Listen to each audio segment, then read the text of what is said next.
네, 살아계시며 인자하시며 성실하신 하나님께 예배합니다.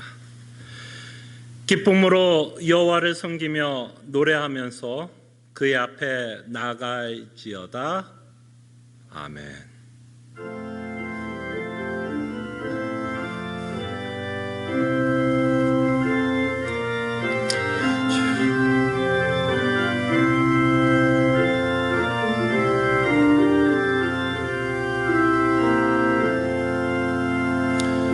우리에게 구원의 기쁨을 회복시켜 주시고 또한 하나님 아버지를 사귀는 기쁨을 저희들에게 주심에 감사드립니다.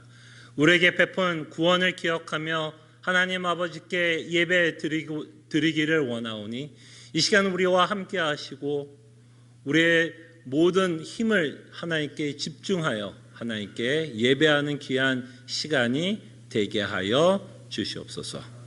이 시간 우리와 함께 하실 것을 믿고 이 모든 기도 주 예수 그리스도 이름으로 기도합나이다. 아멘. 함께 찬송가 19장 찬송합니다.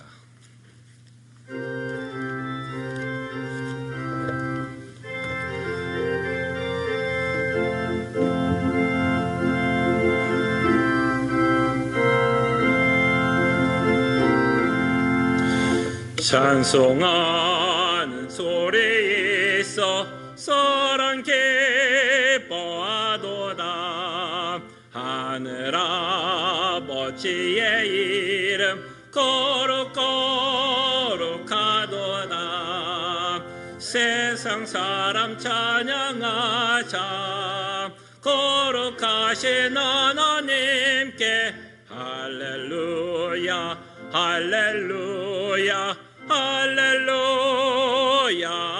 아멘. 하나님의 나라 권세 영원토록 있도다. 하나님의 영광 나라 거룩하도다. 하늘 보좌 계신 주님 세상 주가 나시도다. 할렐루야 할렐루야 할렐루야 아멘. 하나님의 크신 섭리 그 뜻대로 되도다. 우리 아버지의 뜻은 거룩하도다. 주여 속히 임하셔서 기쁜 날을 주옵소서. 할렐루야 할렐루야 할렐루야 아멘. 아멘. 제가 한 구절 하나님 말씀 봉독해 드리고요. 말씀이 기억하며 한 주의 삶을 회개하며 주의 은혜를 받는 시간 갖습니다. 찬송하리로다. 하나님 곧 우리 주 예수 그리스도의 아버지께서 그리스도 안에서 하늘에 속한 모든 신령한 복을 우리에게 주시되. 말씀을 기억하며 한 주의 삶을 회개합니다.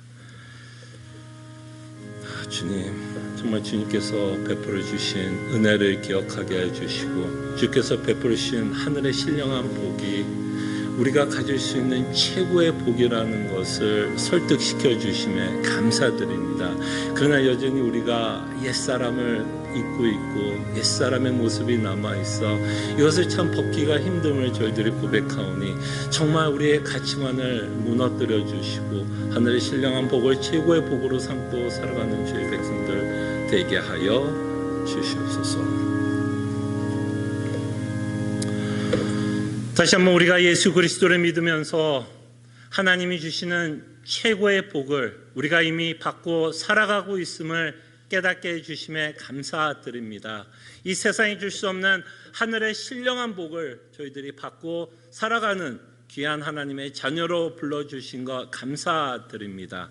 그러나 여전히 우리가 이 땅에 살아가면서 옛사람의 모습을 갖고 살아가고 있어 여전히 보암직하고 먹음직한 것에 우리의 눈이 돌아가고 있는 우리의 모습을 보니 주님, 다시 한번 한 주의 삶을 돌이켜 봤을 때 우리가 무엇을 최고의 가치로 삼고 살아왔는지, 무엇을 위해서 살아왔는지 다시 한번 고민하고 묵상하며 하나님께 회개하는 귀한 시간이 되게 하여 주시옵소서. 이제는 바라기는 우리의 가치관이 완전히 무너지고 하늘의 신령한 복의 가치관을 갖고 살아가는 주의 백성들 되게 하여 주시옵소서.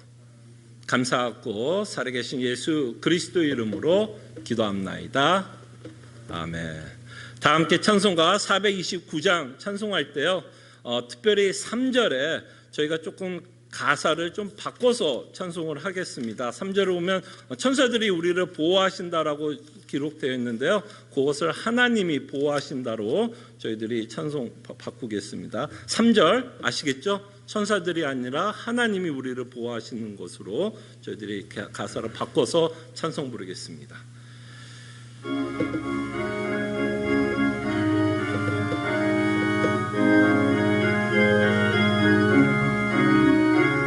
다 같이 일어나셔서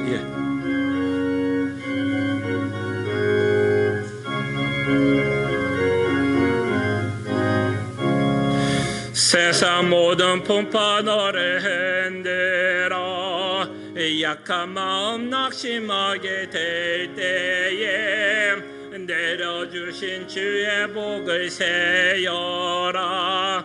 주의 크신 복을 내가 알리라. 받은 복을 세어 보아라. 크신 복을 내가 알리라. 받은 복을 세어 보아라. 주의 크신 복을 내가 알리라. 세상 근심 걱정 너를 누르고 십자가를 등에 지고 나갈 때 주가 내게 주신 복을 세어라. 두려움 없이 항상 찬송하리라. 받은 복을 세어 보아라. 크신 복을 내가 알리라. 받은 복을 세어 보아라. 주의 크신 복을 내가 알리라. 세상 권세 너의 앞길 막을 때 주만 믿고 낙심하지 말아라. 천사들을 보아리니 염려 없이 앞만 보고 나가라. 받은 복을 세어 보아라. 크신 복을 내가 알리라.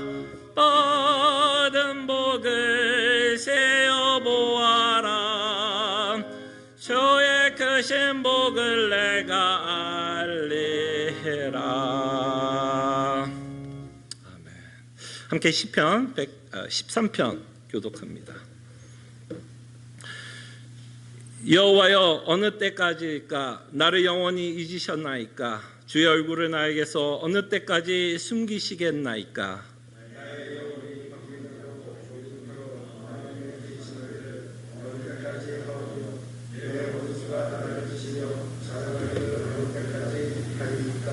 여호와 내 하나님이여, 나를 생각하사 응답하시고 나의 눈을 밝히소서. 두렵건대 내가 사망의 잠을 잘까 하오며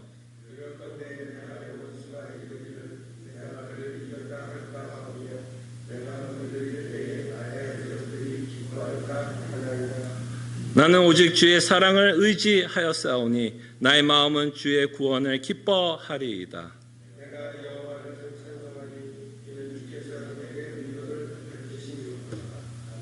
아멘. 우리의 신앙을 함께 고백합니다. 전능하사 천지를 만드신 하나님 아버지를 내가 믿사오며 그 외아들 우리 주 예수 그리스도를 믿사오니 이는 성령으로 잉태하사 동정조 마리아에게 나시고 본디오 빌라도에게 고난을 받으사 십자가에 못 박혀 죽으시고 장사한 지 사흘 만에 죽은 자 가운데서 다시 살아나시며 하늘에 오르사 전능하신 하나님 우편에 앉아 계시다가 저로서 산자와 죽은 자를 심판하러 오시리라. 성령을 믿사하며 거룩한 공예와 성도가 서로 교통하는 것과 죄를 사해 주신 것과 몸이 다시 사는 것과 영원히 사는 것을 믿사옵나이다. 아멘. 자리에 앉으시겠습니다. 함께 찬송가 380장 찬송합니다.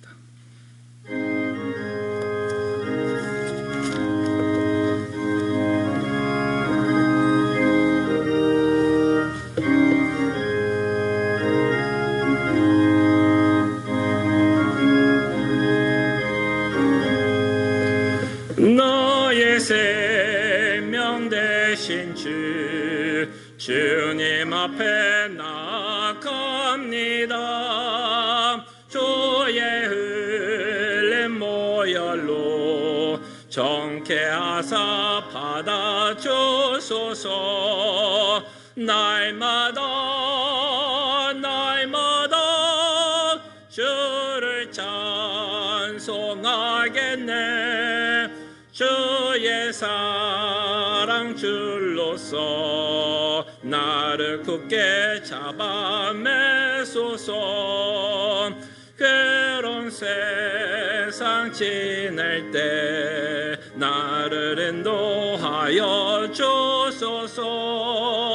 주를 믿고 나가면 나의 길을 잃지 않겠네. 날마다 주를 찬송하겠네. 주의 사랑 줄로서 나를 잡아 주소서. 세상 살아갈 때에 주를 더욱 사랑합니다. 밝고 빛난 천국에 나의 영혼 들어가겠네. 날마다 주를 찬송하겠네. 주의 사랑 줄로서 나를 굳게 잡아매소서. 아멘.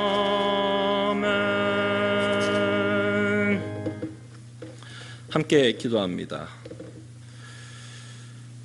우리가 무엇이간데 우리를 구원할 계획을 세우시고 우리를 구원하시기 위해서 예수 그리스도께서 이 땅에 오셔서 우리에게 놀라운 구원을 베풀어 주신 하나님의 은혜와 사랑에 감사드립니다. 우리가 받은 은혜로 말미암아 하나님께 찬송을 돌리며 살아가게 하여 주시옵소서. 언제나 주님이 베풀어 주신 은택을 잊지 않고 살아가는 주의 백성들 되게 하여 주시옵소서. 하나님의 섭리로 세워주신 시애틀 남포 제 장로교회를 위해서 기도합니다. 주님께서 섭리하여 주시사 이 교회가 마땅히 행해야 할 일을 감당하게 하여 주시옵소서. 이 교회가 하나님이 주신 은혜의 수단을 신실하게 사용하는 교회가 되게 하여 주시옵소서. 그러나 지금 상황 가운데서는 우리가 익숙한 방법으로 은혜의 수단을 사용을 하지 못하기에 주님께서 지혜 주시사 이런 상황 가운데서도 주님께서 주신 은혜의 수단을 사용할 수 있도록 이 교회의 지혜를 허락해 주시옵소서. 신실하게 말씀이 선포되게 하여 주시고 그 말씀을 끊임없이 들을 수 있도록 성령 하나님께서 들을 수 있는 귀를 허락해 주시사 하나님의 말씀에 설득되고 믿을 수 있도록 주님 은혜를 베풀어 주시옵소서. 7월 5일부터 저희들이 다시 대면 예배를 시작하려고 합니다. 비록 인간의 지혜대로 결정하지만 주님께서 이 대면 예배 위에 함께하여 주시사 우리가 안전하게 하나님을 예배할 수 있도록 주님 인도해 주시옵소서. 그 대면 예배를 준비하기 위한 또한 운영위원회와 함께해 주시기를 바랍니다. 이제는 주의 말씀을 듣습니다. 주님이 베풀어 주신 은혜를 다 이해할 수 없고 너무나 신비하고 오묘하지만 주님, 우리가 이해할 수 있고 믿을 수 있도록 성령 하나님께서 끊임없이 우리를 설득시켜 주시옵소서. 우리가 받은 구원의 의미와 하나님의 계획과 하나님이 이루신 그 종말의 모습이 우리의 현실적인 삶 가운데서 어떤 모습으로 나타나는지를 다시 한번 말씀을 통해 깨닫는 귀한 시간이 되게 하여 주시옵소서. 이 시간 우리를 불러주시며 하나님께 예배하게 하심에 감사하옵고 이 모든 기도 주 예수 그리스도 이름으로 기도합나이다. 아멘.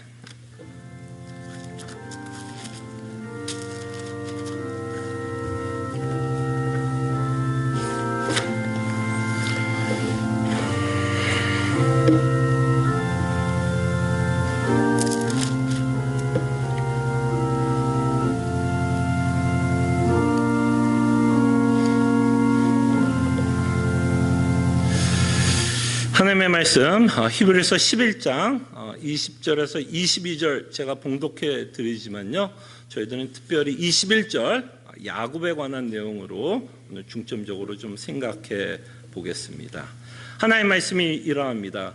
믿음으로 이삭은 장차 있을 일에 대하여 야곱과 에서에게 축복하였으며 믿음으로 야곱은 죽을 때 요셉의 각 아들에게 축복하고 그 지팡이 머리에 의지하여 경배하였으며 믿음으로 요셉은 임종시에 이스라엘 자손들이 떠날 것을 말하고 또 자기 뼈를 위하여 명하였으며. 아멘. 야곱을 설명하고 있는, 어쩌면 야곱의 인생을 좀 요약하고 있는 단어가 있다면 오늘 말씀을 통해서 좀 보게 되는 것 같습니다. 야곱은 지팡이 머리를 의지했다라고 표현합니다. 그래서 야곱은 지팡이를 의지하면서 살아갈 수밖에 없었다라는 것을 보게 됩니다. 자, 이렇게 야곱이 평생을 또 이 지팡이에 의지할 수밖에 없었던 또 사건을 여러분들이 기억할 것이라고 생각을 합니다. 그럴 때 야곱하면 여러분들이 생각나는 참 많은 사건들이 있을 겁니다. 야곱만큼 또 성경에 또 드라마틱하게 살아왔던 선진들도 없을 거예요. 그래서 야곱에 대해서는 참 설교할 내용이 참 많아요. 그런데 오늘은 이 지팡이와 관련해서 저희들이 야곱하면 아마 여러분들이 가장 익숙한 스토리죠. 그거를 하나 저희들이 좀 생각하는 시간을 갖겠습니다. 이렇게 지팡이를 의지할 수밖에 없었던 이유가 있다면 하나님이 야곱의 환도뼈 또는 허벅지 부위죠. 골반 허벅지를 치셨다라는 부분을 여러분들이 기억할 겁니다. 납복 나루토에서 하나님과 씨름을 하면서 하나님이 야곱을 치고 있는 장면을 여러분들이 아마 기억하실 겁니다. 그런 말미암아 야곱은 좀 장애인으로 좀 쩔뚝거리면서 살 수밖에 없었던 인간이었다라는 것을 보게 됩니다. 그럴 때 우리가 좀 관심을 갖고 저희들이 좀 생각해 보고 싶은 건 하나님 왜 야곱의 환도뼈 또는 허벅지를 치셨을까? 어쩌면 이렇게 말씀하는 게 치셔야만 했을까? 치신 게 아니라 치셔야만 했을까를 저희들이 좀 오늘 좀 저희들이 좀 생각해 봤으면 합니다. 그래서 오늘 좀 야곱의 사건을 저희들이 좀 생각하기 전에 저희들이 좀 예수를 믿는다는 의미에 대해서 저희들이 조금 생각을 하면서 야곱의 스토리를 저희들이 좀 생각을 해볼게요. 예수님을 믿는다는 의미에 대해서 먼저 좀 생각을 해볼게요. 자, 저희들이 예수님을 믿는다라는 말은 이런 의미가 들어 있습니다. 이미 그리스도와 함께 살리심을 받은 자들입니다. 여러분들이 예수님을 믿는다라는 말에는 이미 그리스도와 함께 살리심을 받았어요. 이 살리심을 받았다란 말을 다른 식으로 이야기한다면 그리스도와 함께 부활했다라는 의미가 들어 있습니다. 자, 그럴 때 여러분들이 부활했다라는 증거는 육체의 부활을 말씀하고 있지는 않죠. 여러분들이 그리스도와 함께 살리심을 받았다, 부활했다라는 의미에는 여러분들이 이미 영적으로는 부활했다. 그 영적으로 부활했다는 의미를 설명하는 단어가 있다면 거듭났다. 이 말을 통해서 우리는 이미 그리스도와 함께 살아났다라는 걸 여러분들이 지금 사실은 믿음을 통해서 지금 경험하고 있는 내용이에요. 여러분들이 예수 그리스도를 믿고 그의 복음이 믿어지고 성경에서 가르쳐지고 있는 가르침을 여러분들이 믿고 있다면 그것이 바로 여러분들은 이미 그리스도와 함께 살아난 증거다라는 것을 저희들이 보게 됩니다. 자, 근데 그리스도께서 살아나심과 함께 부활하심과 함께 굉장히 그 같이 가는 스토리가 하나 있죠. 그리스도가 부활하고 나서 같이 가는 스토리는 그의 승천을 생각하게 됩니다. 예수님이 부활하고 나서 예수님이 승천하셨고 지금 예수님은 우편에 앉아 계십니다. 이렇게 예수님이 승천과 부활하심을 통해서 성경은 이런 식으로 이야기를 합니다. 종말이 완성되었다라고 표현을 해요. 종말이 완성되었다. 이 말은 하나님의 시각에서 종말이 완성되었다는 얘기죠. 제가 말씀드린 것처럼 우리의 시각 안에서는 종말은 완성되지는 않았습니다. 우리의 시간대는 아직이라는 시간으로 기다리고 있지만 하나님의 시간대 안에서는 이미 종말이 이루어졌다라고 생각할 수 있습니다. 그래서 우리는 이미 종말을 바라보는 자고 종말에 속한 자고 이런 우리에게 성경은 끊임없이 이 땅에 살고 있지만 사도는 이렇게 말합니다. 위의 것을 쳐다보라면서 살아갑니다. 골로새서 3장 1절에 보면 위의 것을 쳐다보면서 살라는 겁니다. 이 말은 예수 그리스도를 쳐다보라는 이야기고 이 말은 우리의 종말이 이미 완성되었다라는 것을 그리스도를 바라보면서 확인하면서 살 것을 우리에게 말씀합니다. 이런 의미에서 종말이 완성되었기 때문에 사실 예수 그리스도를 믿는 자들은 구원의 확신을 갖고 살아갈 수 있다라는 겁니다. 이 땅에서 살아가는 삶은 참으로 많은 혼란과 혼돈이 있고 하나님을 오해할 수 있는 일이 있지만 위에 계신 예수 그리스도를 보며 그 종말, 예수님이 십자가에 죽으면서 다 이루셨다라는 그 내용을 확인하게 되면 우리가 받는 구원, 우리가 받은 구원에 대해서는 우리가 이 땅에서도 충분히 확신하면서 살아갈 수 있는 자라는 것도 보게 됩니다. 자, 우리가 이렇게 위의 것을 쳐다보면 여기서부터 잠깐 좀 신비한 이야기가 될 수도 있습니다. 우리는 위에를 바라보면 그리스도를 바라보고 있지만 우리 또한 예수님과 연합된 자들입니다. 여러분들은 지금 예수님과 연합된 자들이에요. 그래서 사실은 이 성경은 무엇을 말씀하냐면 위의 것을 쳐다보면서 예수 그리스도를 바라보면서 누구도 보게 되냐면 여러분과 우리의 모습도 보게 된다는 얘기입니다. 그리스도와 연합되었기 때문에 그리스도께서 위에 계시면 우리도 위에 계시다라고 사도 바울은 말씀합니다. 그래서 에베소서 2장에 보면 사도 바울은 우리가 하늘에 앉았다라고도 표현을 하고 이미 우리는 하늘의 시민권을 갖고 살아가는 자라고 말씀하며 비록 우리는 이 땅에 살아가고 있지만 우리의 믿음의 눈을 보면 이미 하늘에 앉은 자다라고 말씀을 합니다. 자, 이런 의미에서 우리는 이미 하나님의 나라에 속한 자들이에요. 이 땅에 살고 있음에도 불구하고 우리는 이미 하나님의 나라에 속한 자들입니다. 어떤 의미에서 하나님의 나라에 여러분과 제가 속해 있는 자냐면 예수 그리스도에게 통치를 받고 있기 때문에 하나님의 나라에 속한 자고 백성이기 때문에 하나님의 나라에 속한 자들입니다.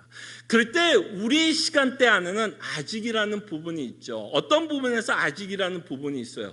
영토에는 들어가지 않았다는 의미에서 아직은 있지만 하나님의 시간대 안에서 우리가 위의 것을 바라봤을 때는 이미 우리는 그 영토 안에 지금 누리고 있음을 말할 수도 있다라는 것을 보게 됩니다. 자, 제가 왜 이 말을 이렇게 장황하게 말하냐면 여러분과 저는 언제나 개인적으로 내 신앙을 고민할 때가 많은데 여러분들의 신앙은 누구에게 달렸냐면 예수 그리스도에게 달려있어요.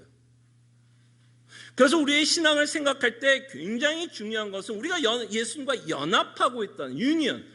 그래서 성경은 끊임없이 포도나무 비유를 통해서 우리가 하나님의 연합했다라는 것을 말씀하고 있고, 교회가 예수 그리스도와 결혼했다라는 것을 통해서 그리스도와 연합했다라는 것을 끊임없이 우리에게 밝혀지고 있는 것, 우리의 구원의 모든 소스, 근원은 예수 그리스도에게 달려있기 때문인 것을 우리가 보게 됩니다. 그래서 우리는 다시 한번 위에 계신 예수 그리스도를 보게 되면, 자, 여기서부터 이제 여러분들의 믿음으로 믿어야 되는 부분이에요. 여러분들이 예수 그리스도와 연합되어서 위에 있다면 여러분들의 상태는 어떤 상태에 있을까요? 천국에서 여러분들의 상태는 어떤 상태에 있을까요? 죄인된 상태, 온전한, 완전한, 우리의 본성까지도 온전한 의인이 되었을까요? 그죠? 온전히 우리의 본성까지도 거룩한 상태로 되어 있을 것입니다. 이것이 여러분들의 현실이에요. 여러분들이 그리스도를 바라보고 여러분들의 상태를 보시기를 바랍니다. 자, 그럴 때 우리가 그리스도와 연합된 상태에서 우리 자신을 보게 되면 이미 그리스도와 함께 거룩하고 흠이 없는 성도, 사람이라는 것을 믿음의 눈으로 보게 됩니다. 자, 제가 이 말을 쓰면 그리스도와 함께 여러분들이 이미 거룩하고 흠이 없다라고 하는 이 말은 사실 제가 쓰고 있는 언어가 아니라 이미 사도 바울이 에베소서에서 쓰고 있는 언어입니다. 에베소서 1장 3절과 4절 5절에 보면 하나님이 우리를 선택하셨다라고 말씀하고 있고, 하나님이 우리를 선택한 목적에 대해서도 말씀하십니다. 하나님이 여러분을 왜 선택했을까요? 다만 죄를 속하기 위해서요. 하나님 여러분을 선택한 이유를 사도 바울은 이렇게 말합니다. 거룩하고 흠 없이 하기 위해서. 이것이 하나님의 계획이고, 이 일이 예수 그리스도께서 이 땅에 오셔서 이루시고 천국을 통해서 완성을 시키십니다. 그러면 여러분들이 그리스도와 연합되어서 위의 것을 바라보면서 사는 자라면 여러분들의 상태, 천국에 있는 상태는 어떤 상태일까요? 거룩하고 흠이 없는 상태일 것입니다. 그죠? 예. 그것이 우리가 바라보고 믿고 있는 종말의 모습입니다. 여러분들의 종말의 모습이에요. 여러분들은 거룩하고 흠이 없으신 분입니다. 자, 근데 이 일이 우리가 경험하게 됩니다. 여러분들이 거룩하고 흠이 없어요. 근데 그 거룩하고 흠이 없는 그 삶을 하나님이 이 땅에서 이루어갑니다. 이 말이 어렵죠. 이제 거꾸로 하나님이 일하시는 거예요. 이 말이 이해가 됐으면 좋겠어요. 시간을 거꾸로 돌이키는 거예요. 이미 이루어진 것을 우리가 살아가고 있는 현실에 하나님이 적용을 한다는 얘기입니다. 성화가 돼서 천국에 가는 게 아니라 이미 천국에서 거룩하고 흠이 된 그 모습으로 우리의 삶에 하나님이 침투하시고 적용을 합니다. 이것을 우리는 성화의 삶이다라고 생각을 해보려고 합니다. 자, 그럼 이제부터 현실적인 이야기를 할게요. 분명히 종말의 상태에서 우리는 거룩하고 흠이 없습니다. 그건 맞아요. 그죠? 그렇게 될 거고 그런 상태예요. 자, 근데 문제가 하나 있습니다. 그 종말, 이미 이루어진 그 하나님의 거룩하고 흠이 없는 그 부분을 우리의 현실 가운데 적용할 때는 어떤 모습으로 나타날까요, 여러분? 어떠세요, 여러분? 그냥 모든 게 편안하게 그 일이 적용이 될까요? 아니면 그 안에서는 씨름이 있고 갈등이 있고 싸움이 있을까요? 하나님과 이 땅에서 현실적인 건 씨름과 싸움과 갈등으로 나타납니다. 우리의 현실 세계에서 적용하는 데서는 하나님과 씨름이 나타나요. 그렇게 씨름을 했던 사람이 누구였냐면 야곱이라고 말하고 싶은 거예요. 그리고 그 씨름 가운데 하나님 앞에 굴복을 안 하니까 하나님이 하셨던 일이 그 거룩한 것을 적용시키기 위해서 그의 허벅지를 쉬고 있는 내용을 저희들이 살펴보려고 하는 것입니다. 자, 현실에 살고 있는 우리의 모습은 어떤 모습이에요, 여러분? 현실에 살고 있는 크리스천의 모습이 이렇죠. 거듭났음에도 불구하고 우리는 여전히 옛사람의 모습을 갖고 살아갑니다. 그게 우리 현실이죠. 이렇게 이야기하면 여러분들이 조금 더 이해하기가 쉬울 거예요. 그죠? 우리 현실의 세계에서 우리의 성도의 모습은 거듭났음에도 불구하고 우리는 여전히 옛사람의 모습을 갖고 살아갑니다. 이렇게 옛사람의 모습을 갖고 살아가고 있는 우리에게 사도 바울은 뭐라고 하면 이 옛사람을 벗어버리라고 말을 합니다. 벗어버리라고 말을 하는데, 이 벗어버리라는 말을 하면서 뭐를 비유를 하냐면 옷을 갖고 비유하는 거죠. 여러분들이 더러운 옷 입으면 어떻게 해요? 옷을 벗잖아요. 새로운 옷을 입지 않고 빨래시키잖아요. 그런 의미로 사도는 말합니다. 옛사람을 벗어버리라 라고 말씀하는 내용을 갖고 우리는 이렇게 좀 표현해 볼 거예요. 옛 옷을 벗는 삶. 옛 옷을 벗는 삶. 바로 하나님은 종말에 있을 그 일을 우리 인생 가운데 적용을 하는데, 그 적용이 될 때 어떤 일이 벌어지냐면 우리가 입고 있던 헌옷, 옛 옷을 벗기십니다.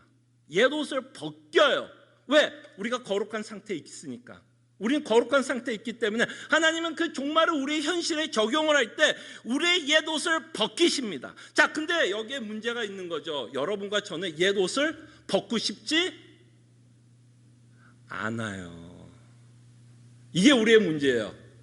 옛 옷을 끊임없이 입고 살아가고 싶어 합니다. 그리고 때로는 우리는 무엇이 옛 옷인지도 잘 분별하지 못하면서도 살아갑니다. 나는 벗었다라고 생각하는데 알고 봤더니 여전히 뭐하다라는 걸 깨달아요. 지금도 내가 옛 옷을 입고 살아가고 있다라는 것을 우리는 깨닫고 살아갑니다. 자, 이렇게 하나님은 우리의 삶 속에 들어오셔서 종말을 우리에게 적용을 하는 가운데서 하나님은 끊임없이 우리를 거룩하게 만들어가는 과정 가운데 옛 옷을 벗기는 가운데 하나님과 우리는 충돌이 일어납니다. 여러분과 저는 충돌하면서 옛 옷을 벗고 있는 그 삶을 살아갑니다. 그 내용이 저는 이 야곱이 나뽕 나루토에서 하나님과 씨름했던 내용으로 저는 좀 생각을 하면서 여러분들에게 좀 말씀을 해보려고 합니다. 자, 그럼 이제 야곱의 스토리를 가죠. 야곱의 스토리 안에서 하나님이 야곱을 어떻게 옛 옷을 벗겨가는 과정들을 저희들이 생각해 보겠습니다. 자, 오늘의 중점은 창세기 32장입니다. 여러분들이 창세기 32장은 아까 말씀드린 것처럼 야곱의 스토리에서 가장 유명한 스토리고 아마도 여러분들은 이 스토리에 굉장히 익숙할 거라고 저는 생각이 들어서 구절은 읽지는 않겠습니다. 이미 여러분들이 알고 있는 것을 가정하고 스토리를 전개하면서 생각을 해보겠습니다. 자, 야곱의 이 32장의 스토리는 이렇게 시작하죠. 하나님이 야곱에게 명령합니다. 뭘 명령하죠? 에서에게 돌아가라는 겁니다. 고향으로 돌아갈 것을 하나님이 명령합니다. 그럴 때 여러분 야곱의 마음은 어땠을까요? 마음이 편했을까요? 편하지 않았을까요? 세상 불편했겠죠. 왜?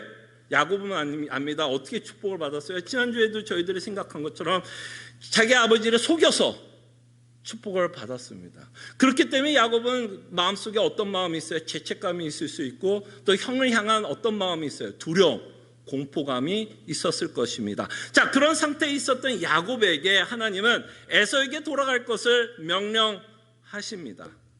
자, 그러면서 이제 야곱은 이 명령에 순종하면서 갑니다. 그러면서 자신의 가족들, 식솔들, 그리고 자기가 갖고 있는 전 재산을 가지고 에서를 만나기 위한 여정을 떠납니다. 자, 이렇게 여정을 떠나면서 야곱은 에서에게 편지를 씁니다. 이제 형을 만나러 간다라고 편지를 씁니다. 그러면서 답장이 옵니다. 근데 그 답장이 참 재밌어요. 답장이 오는데 어떻게 답장을 하죠? 에서가 군대 400명으로 답장을 보냅니다. 여러분들이 야곱이라면 400명이 온다는 소식을 들으면 여러분 마음이 어떨 것 같아요? 야, 드디어 형이 복수의 칼을 갈았구나. 400명의 군대를 보내서 나를 죽이려고 하는구나라고 생각을 했을 겁니다. 그렇기 때문에 그 답장을 받은 야곱은 굉장히 지금 두렵고 떨리는 마음 가운데 있었을 것입니다. 그런데 이것은 야곱의 착각이었다는 걸 여러분 알게 되죠. 아마 33장에 보시면 에서가 왜 400명을 보냈는지를 여러분도 알게 됩니다. 사실은 야곱을 보호하기 위해서 에서가 야곱을 보호하기 위해서 400명을 보낸 건데 야곱은 착각한 거죠. 자신이 갖고 있던 전제들 때문에 그 상황을 잘못 오해하고 판단하고 있었다는 것을 보게 됩니다. 에서는 전혀 그럴 마음이 없었는데 야곱 혼자, 소위 말하는 우리 식으로 얘기하면 뭐죠? 도둑이 제발 저린다고. 지금 야곱은 그렇게 생각합니다. 우리 인생도 그렇지 않아요? 하나님께서 어떤 사건을 우리에게 일으키면 우리가 갖고 있는 수많은 전제로 우리의 착각 가운데 이 일을 해석할 때가 너무 많지 않으세요? 하나님의 그런 의도가 전혀 없음에도 불구하고 우리가 스스로 우리가 갖고 있는 전제, 우리가 갖고 있는 경험, 우리가 갖고 있는 상식으로 우리는 하나님을 오해할 때가 참 많습니다. 야곱도 그랬어요. 자, 이런 상황에 야곱은 떨고 있었습니다. 이런 상황에 야곱은 뭐를 의지했을까요, 여러분? 야곱은 영리했던 자죠. 굉장히 영리했습니다. 자기가 원했던 여인을 얻기 위해서도 수많은 꾀를 부리면서 여인을 얻었어요.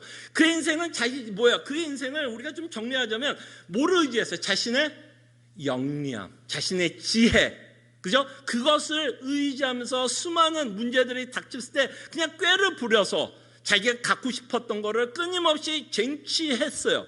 그러나 우리가 아는 것처럼 야곱은 자기가 원하는 걸 가졌지만 자기가 원하는 걸 갖는 것 때문에 그는 참으로 많은 또 고생과 고난을 겪고 있었다라는 것을 보게 됩니다. 자, 이런 상황에서 그는 살아남기 위해서 또 한 번의 자기의 영리함을 의지하고 자신이 꾀를 냅니다. 어떤 꾀를 내죠? 자기의 가족을 두 패로 나누어서 보냅니다. 이렇게 두 패로 나눠서 보내는 이유가 뭘까요? 혹시 이 군대 400명이 한 가족을 치면 다른 가족은 뭐 할 수 있을까 해서요. 도망칠 수 있을까 해서 한 가족이라도 한 패라도 혹시 살릴까 해서 야곱은 머리를 서서 그렇게 두 패를 나누어서 보냅니다. 자, 여기서부터 이제 야곱의 상태를 저희들이 좀 생각해 보려고 합니다. 다 보냈어요. 자신이 갖고 있었던 모든 재산, 가족, 자신이 갖고 있는 꽤 영리함 다 동원해서 이제 뭐야? 다 보냈어요. 다 보냈어요. 그러면서 이제 야곱은 어떤 상태에 이제 혼자 남게 됩니다. 그죠? 홀로 남게 돼요. 자, 이렇게 자신이 의지했고 자신이 의지했던 그 모든 것들이 다 떠나가고 홀로 남을 때,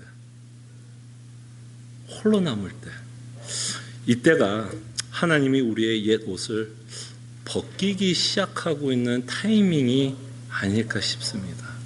홀로 남았을 때, 외로울 때, 혼자라고 생각할 때, 이때부터 하나님은 종말에 이룬 그 거룩과 흠이 없는 상태를 우리에게 적용하고 있는 것을 저희들이 보았으면 합니다. 이 홀로 있다라는 말의 의미가 뭘까요? 제가 홀로 있다라고 말했을 때는 무슨 의미일까요?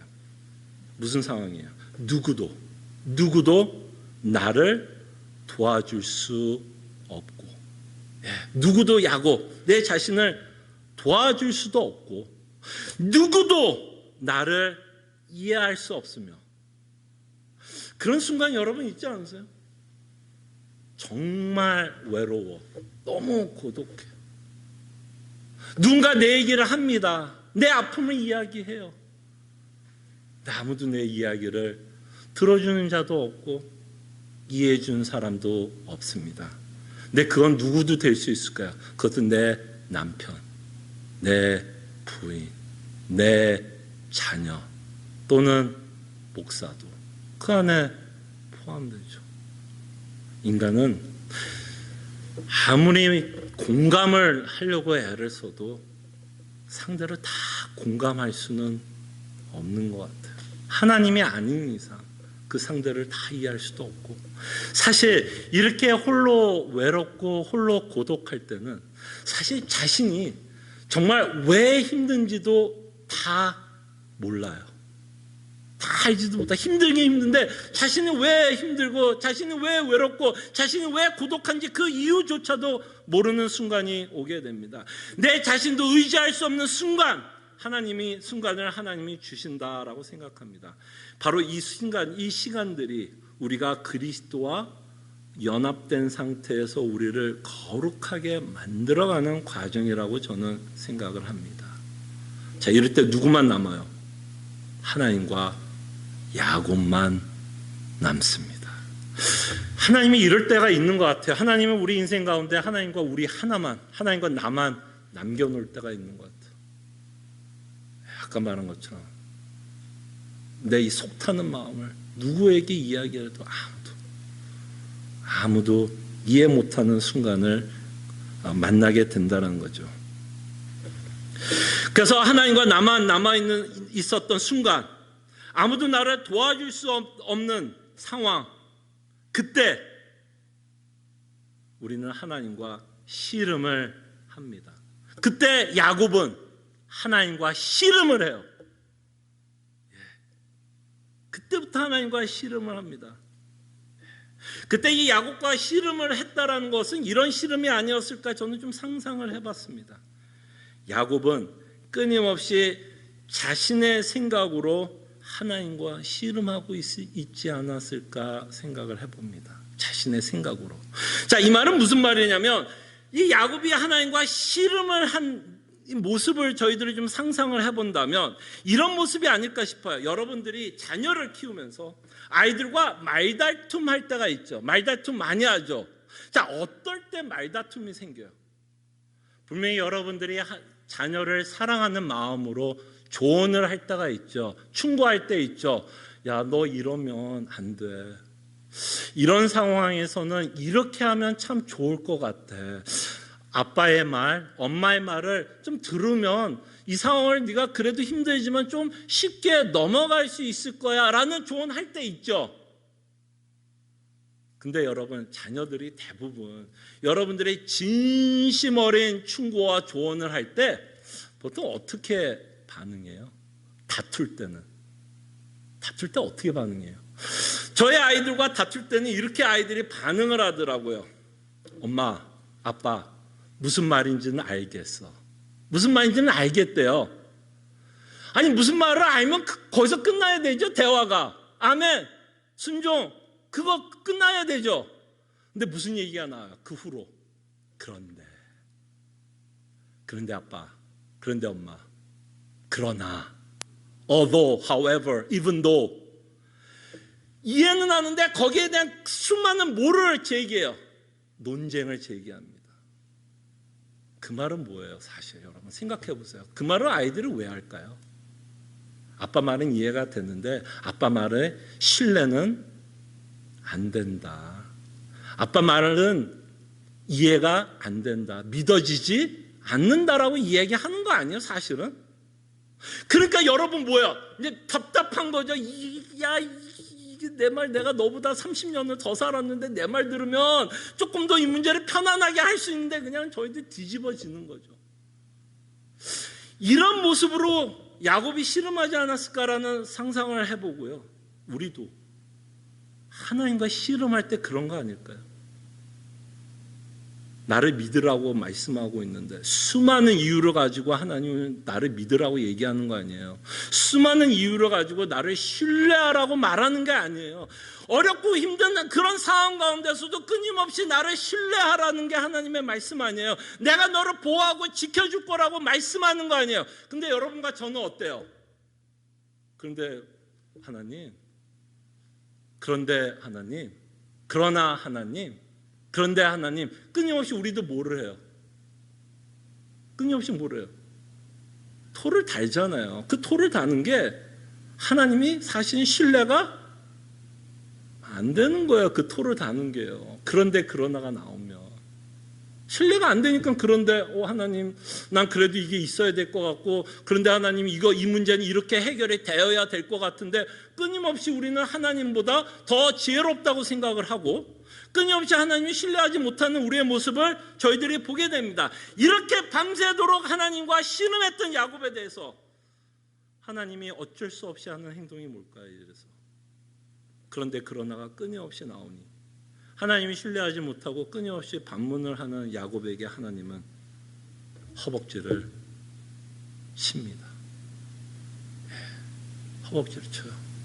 스스로 겸손하지 못하고 스스로 무릎을 꿇지 못하고 스스로 끊임없이 자신을 의지하려고 하는 야곱을 향해서 하나님은 그를 무릎을 꿇게 하기 위해서 그의 허벅지를 칩니다. 허벅지를 쳐요. 제가 아까 말씀한 것처럼 하나님이 야곱의 허벅지를 칠 수밖에 없었어요. 치지 않고선 이 씨름에서 야곱이 겸손을 배울 수 없기 때문에 하나님이 그를 치고 하나님 앞에 드디어 야곱이 무릎을 꿇기 시작합니다. 그래서 하나님이 야곱에게 항복을 받아내는 거죠. 그때서 자신이 하나님의 이길 수 없다라는 것을 깨닫게 됩니다. 그러면서 놀라운 반전이 일어나죠. 여러분 스토리 기억나세요? 이렇게 허벅지를 치고 나면 도망가야죠. 우리 같으면 도망가죠. 야, 이런 하나님 나 안 믿어. 왜 나를 쳐? 도망갈 텐데 아니에요. 그때부터 하나님 붙잡습니다. 뭐를 붙잡아요? 자기를 축복해달라고 붙잡습니다. 자기를 축복해달라고. 근데 이제서 하나님의 어떤 존재인가를 이해하기 시작하는 거예요, 같아요. 자, 근데 여기서 축복은 야곱이 이런 축복일까요?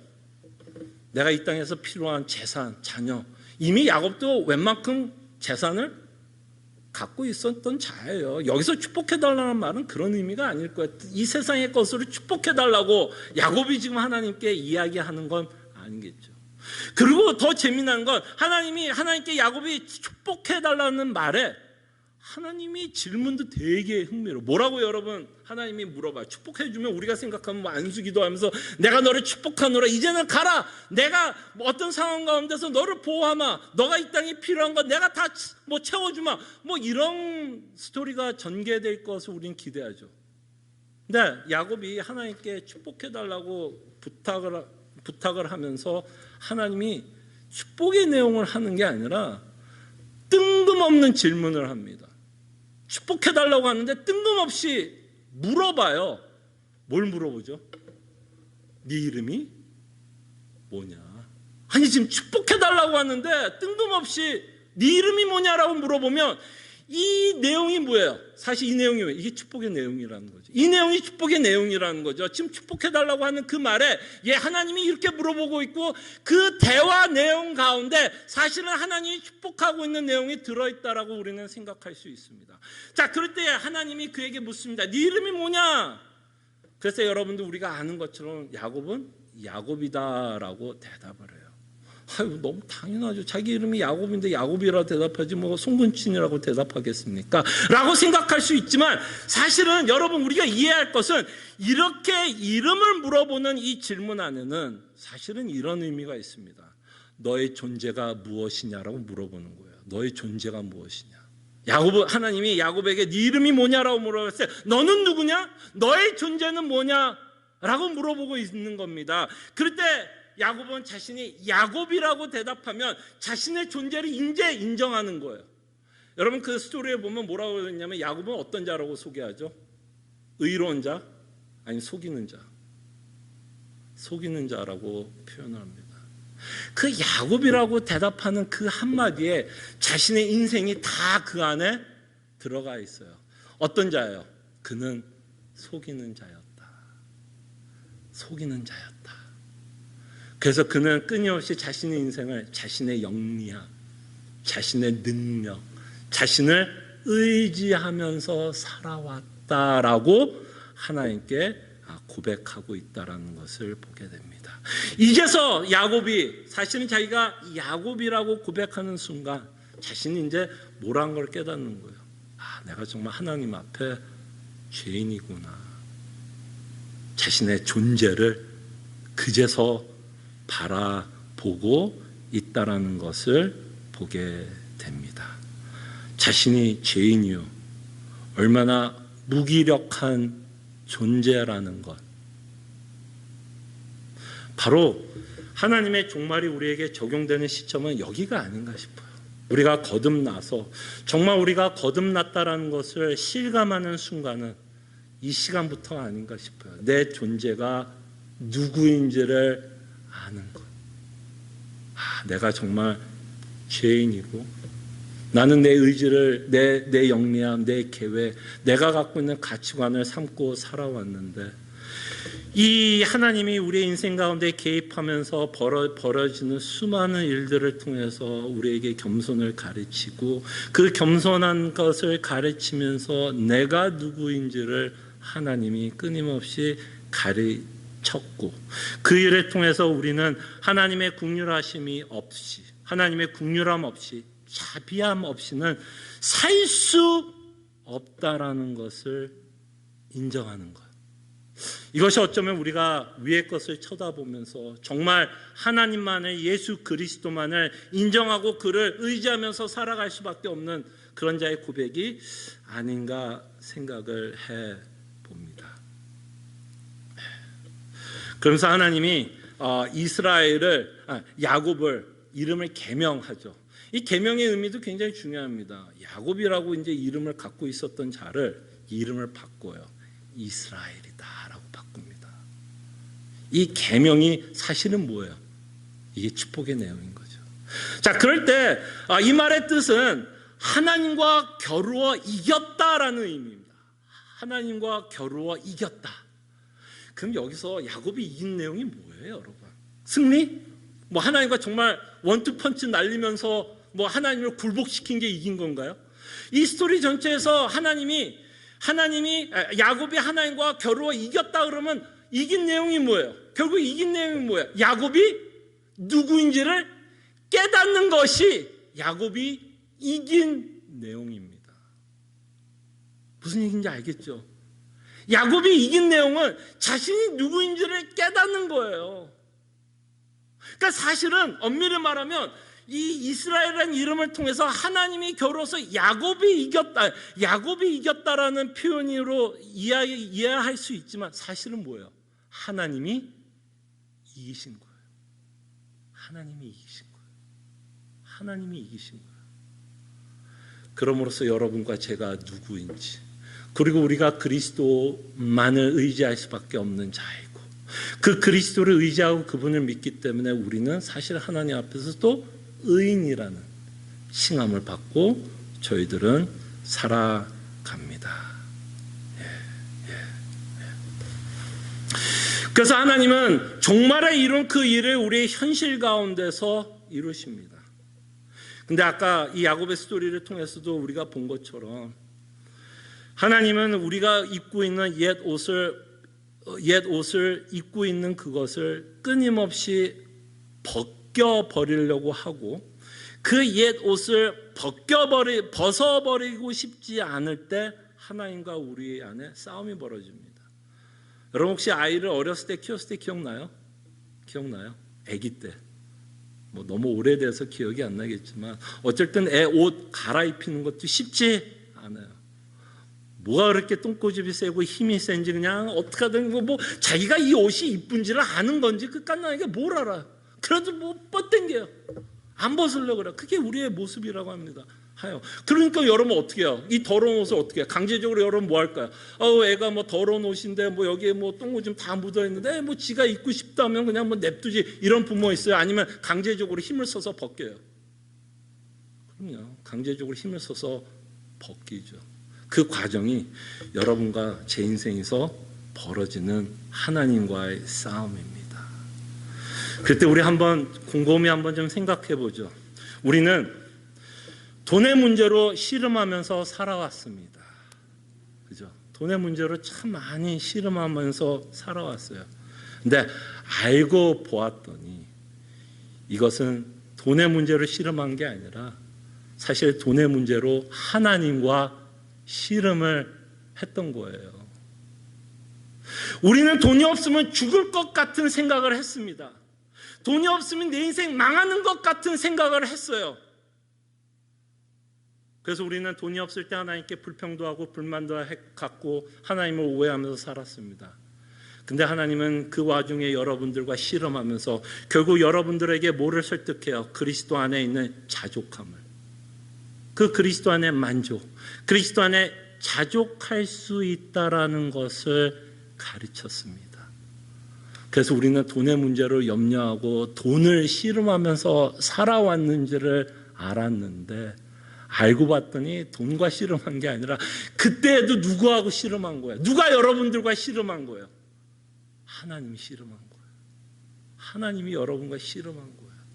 돈이 중요하지 않고 예수 그리스도의 복음이 더 중요하다는 것을 여러분들을 가르치기 위해서 하나님은 돈의 문제로 여러분들과 씨름을 했습니다. 우리는 자녀들과 씨름을 합니다. 여러분 어떠세요? 여러분 지금도 자녀들과 씨름하는 부모들이 있죠. 자녀하고 씨름하는 거 돈의 문제보다 더 힘든 게 자녀와 씨름하는 문제인 것 같아요. 우리가 생각하기에는 자녀와 씨름했다고 생각합니다. 아까 말한 것처럼 나는 이렇게 너에게 조언을 했고 너는 이렇게 따라주면 참 좋을 것 같은데 나는 그래서 씨름했다고 생각해요. 이 자녀와 씨름했다고 생각하는데 알고 봤더니 누구하고 씨름한 거예요? 하나님과 씨름한 거예요. 그 자녀와의 씨름을 통해서 우리는 뭘 깨달아요? 내 안에 우상을 발견하게 됩니다. 내 자녀가 나의 우상이었구나.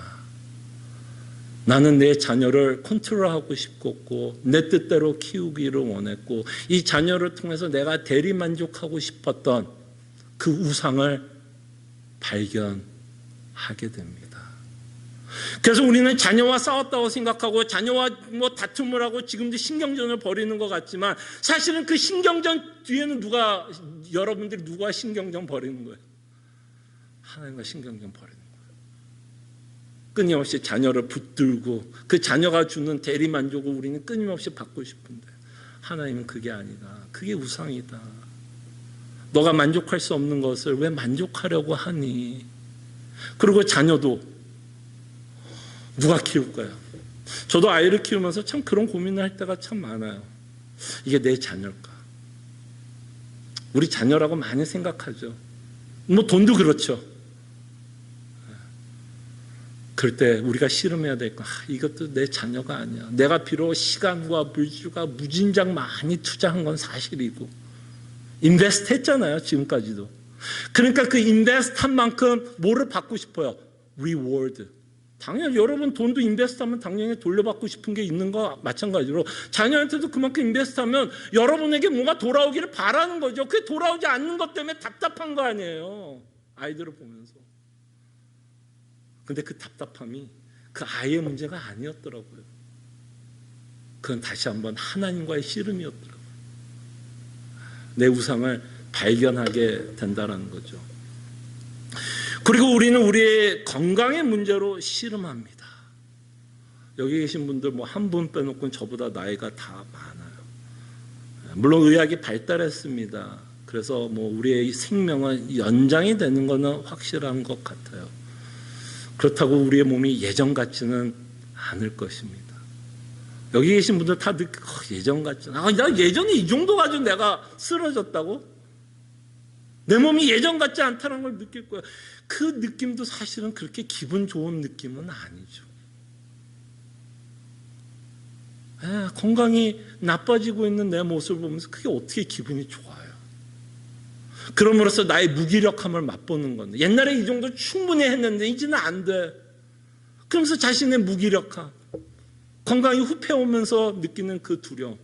근데 건강 문제로 내가 두려워해서 고민했던 그 내용도 사실은 나는 내 건강의 문제를 씨름한 줄 알았는데 알고 봤더니 그것도 하나님과 씨름했던 부분이에요. 하나님은 끊임없이 건강이 후퇴하는 것을 통해서 뭐를 생각하면서 살라는 거였어요? 뭐를 생각하면서? 종말을. 이미 이루어진 그 종말을 바라보면서 살라라고 하는 것이 하나님의 메시지였습니다. 그래서 우리는 참 여전히 이 땅에 살아가면서 옛사람을 벗어버리지를 못해요. 자기를 부인을 해야 되고 십자가를 짊어져야 되는 건 아닌데 안 돼요. 잘 아는 것도 잘 안 되고요. 그러니 모르는 건 더 안 되겠죠. 아는 것도 내 욕심과 정욕 수많은 합리화시키면서 안 하려고 하는 게 우리 모습인데 그러다 보니까 하나님이 때로는 야곱처럼 허벅지를 칩니다. 그 허벅지를 치는 거에 대해서 어떤 목사님은 잔인한 자비라고 표현을 했어요. 돈의 문제로 고민했던 분들, 자녀의 문제로 고민하는 분들, 건강의 문제로 고민하신 분들은 이 말이 이해가 될 거라고 생각합니다. 참 하나님 잔인하다라는 생각이 들 수 있을 것 같아요. 이렇게까지 해야 하십니까? 근데 어쩌면 하나님이 보시기에는 그렇게라도 안 하면 너가 이 정도 신앙생활도 못하니까. 그만큼 우리가 옛 모습을 벗어나지 못하고 있는 우리의 모습을 보게 됩니다. 그래서 잔인하게 느껴지는 건 맞을 거예요. 아픈 건 맞아요. 그게 어떻게 안 아파요. 근데 여기에 역설이 있는 것 같아요. 기독교에는 여기에 역설이 있습니다. 잔인한 뭐라고요? 자비. 그 잔인한 가운데, 그 아픈 가운데 하나님의 긍휼하심과 하나님의 인자하심과 하나님의 복음이 추상적인 개념이 아니라, 추상적이 아니에요. 머리로만 있는 개념이 아니라 이제는 뭐야? 그 복음의 개념들이 이제 뭐예요? 믿어져요. 그래서 고백합니다. 나는 주 없이 살 수 없어. 정말 주님, 저를 긍휼히 여겨주시고 끊임없이 내 옛 옷을 벗어버리지 않으려고 할 때에도 주님 강제적으로도 벗겨 주시옵소서라는 아마 그런 담대한 기도도 우리가 하지 않을까 생각을 합니다. 하나님이 여러분들을 향한 목적이 뭐예요? 제가 야곱의 스토리를 통해서 여러분들에게 말씀하고 싶은 하나의 목적은 뭘까요? 여러분들 거룩하고 흠이 없게 하시려고 하는 게 목적이에요. 근데 거기에는 우리가 겪고 있는 문제를 하나님이 사용하신다라는 거예요. 그래서 여러분, 그저 내 문제만 바라보고 씨름하는 게 아니라 그 문제 뒤에 하나님이 뭐를 씨름하기를 원하는지를 좀 보셨으면 해요. 뭐를 벗겨내시려고 하나님이 이렇게 내 인생 가운데 문제들을 일으키고 있고 그쪽으로 인도하고 있는지를 저희들이 야곱의 생애를 통해서 저희들이 좀 생각해보고 기도하는 시간을 가졌으면 합니다. 기도하죠. 자, 여기서 먼저 우리가 이미 이룬 종말을 믿읍시다. 성경은 우리에게 믿음을 요구할 때가 많아요. 우리 이성으로 모든 게 이해가 돼서 믿는 건 아닙니다. 삼위일체도 믿어지기 힘들고요. 선택 교리도 믿어지기 힘듭니다. 종말의 교리도 가르침도 우리가 다 믿어지지는 않고 다 이해할 수 있어서 믿어지는 건 아닐 것입니다. 그래서 우리는 기도합시다. 이미 하나님께서 이루신 이 종말을 바라볼 수 있도록 기도했으면 좋겠고, 그 종말을 우리 현실 속에서 이루어지게 하는데 그 과정은 굉장히 힘들다라는 거, 씨름이 있다라는 거, 야곱과 같이 씨름이 있다라는 거. 근데 우리는 그 씨름 가운데 잔인하게 느낄 수 있고 아플 수 있지만 그 안에 있는 하나님의 긍휼함, 그 종말을 우리의 삶 속에서 적용하고 있고 그 안에 있는 하나님의 은혜, 지식으로 끝나는 것이 아니라 정말 우리의 진정으로 우리가 하나님께 고백하는 그 믿음의 고백들이 그 잔인한 자비 안에서 그 삶 가운데서 고백이 이루어지고 있다는 것을 저희들이 믿을 수 있도록 저희들이 함께 기도했으면 합니다. 기도하죠.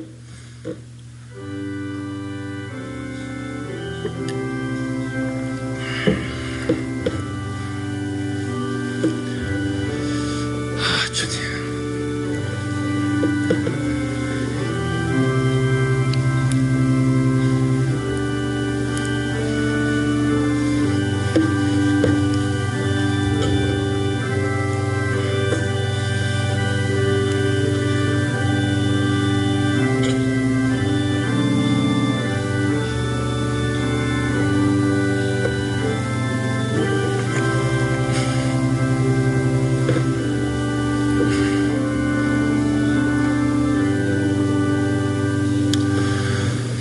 오늘 말씀을 통해서 하나님의 열심을 보게 하여 주시옵소서.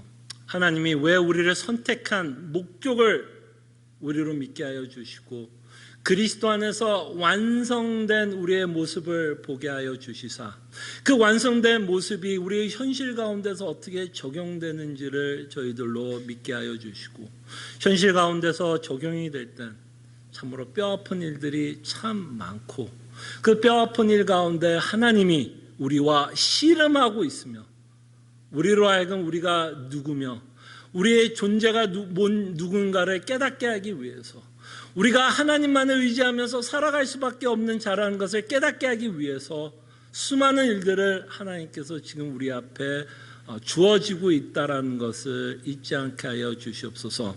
우리는 세상의 것을 가지고 씨름하는 것 같은 생각을 하고 있을지 모르지만 그 씨름 뒤에는 하나님이 있음을 기억하게 하여 주시고, 하나님이 우리와 씨름하고 있고, 하나님이 우리를 자녀로 삼고 있고, 하나님이 우리의 자녀이기 때문에 그냥 내버려 둘 수 없기 때문에 우리와 씨름하고 계신 아버지의 사랑을 맛보는 주의 백성들, 자녀들 되게 하여 주시옵소서.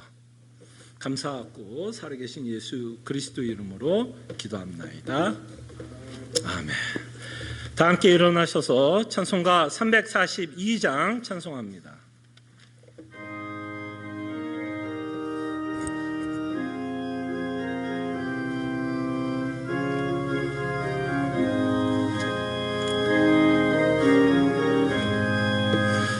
너 시험을 당해 지치지 말고 너 용기를 다해 꽃물리처럼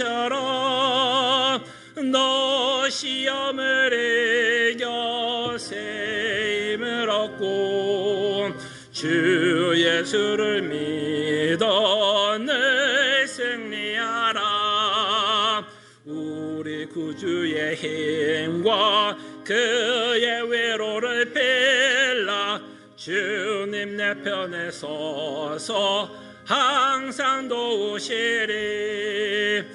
내 친구를 삼가 잘 선택하고 너행을 삼가 늘 조심하라.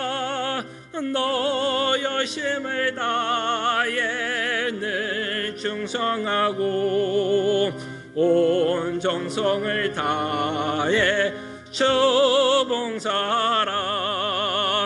우리 구주의 힘과 그의 위로를 빌라.